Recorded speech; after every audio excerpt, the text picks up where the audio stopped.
नमस्कार जय Jagannath welcome my channel Babul cooking show. Babul cooking show अगणित दर्शक मानक मोर शुभेच्छा एवं अभिनंदन जनाऊँगी। आज पुणी एक फ्रेश रेसिपी नहीं आपण मान सामने को नहीं आसी जोड़ा कि आम मछरे तैयारी हम किंतु टे यूनिक हम। तो प्रथम मु पाखापाखि 1 किलो माछ को भल भाव धोई नहीं आसी। एबे आमे ए रेसिपी प्रथम माछ उपरे 1 चामच हलदी गुंड आवश्यक अनुसार लुण एवं 1 स्पून सोरिष तेल को पकई भल भाव गोल या आधा घंटा पर्यंत मैरिनेट होगापी छाड़ीद।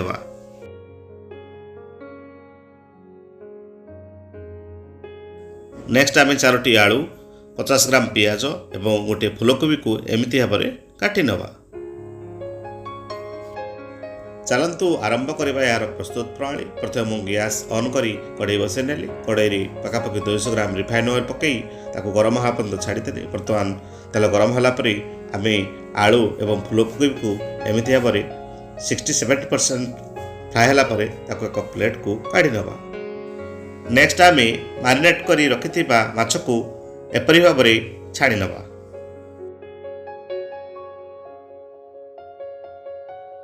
देखंतु एबे माछ छाणला पर किछि तेल बची जाइछि। से तेल रे आमे एक मसला प्रस्तुत करिबा। से तेल रे आमे 2टी शुखला लंका तेजपत्र एवं गोटा मसला को पकई याकू फ्राए करनबा।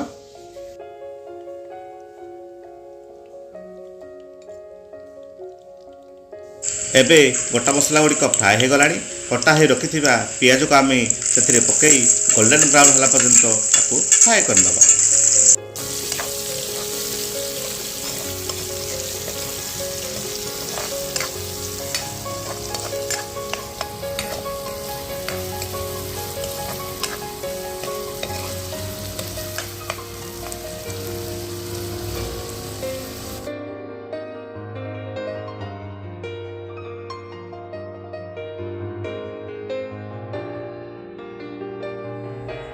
देखंतु एबे पियाज गुटिक गोल्डन ब्राउन कलर हो गलानी।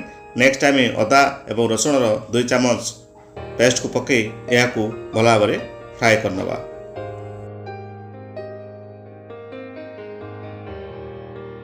एबे देखंतु मसला तेल रिलीज हो गलानी। नेक्स्ट आम 1 चामच हलदी गुंड 1 चामच जीरा गुंड एवं 1 चामच काश्मीरी लंका गुंड को पकई या पुणी भल भाव में मिक्स करनबा।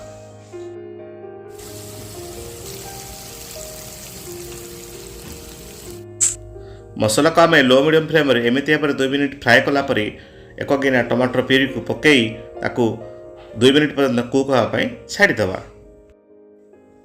मसलार एवं ऑयल रिलीज हो गलानी। आम पूर्व छाणी रखि आलू फूलकोबी एवं ग्रीन मटर को पकई या पुणी 2 मिनिट कुक होगापी छाड़ीद।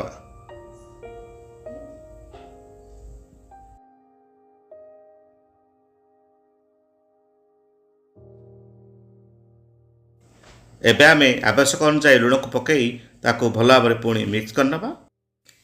नेक्स्ट आमे आवश्यक अनुसार गरम पानी को ऐड करी ताको फुटिला पर्यंत छाड़ीदबा। एई देखंतु भल भाव में ग्रेवी फुटिगला परे आमे पूर्व छाणी रखिथिबा माछ एवं कंचा लंका को पकई ताको पुणी 2 मिनिट कुक होगापी छाड़ीदबा।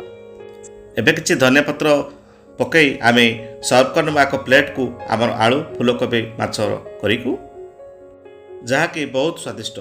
आपण मैंने एमती शैली रे फिश रेसिपीटी को निश्चय थे ट्राए करंतु। ताले डेरी कहीं बने कि खातु अन्न को खुआंतु एवं खुशी रे रुहंतु। पुणी देखा हबो एक नुआ वीडियो रे नुआ रेसिपी सहित। से बंत रहिली।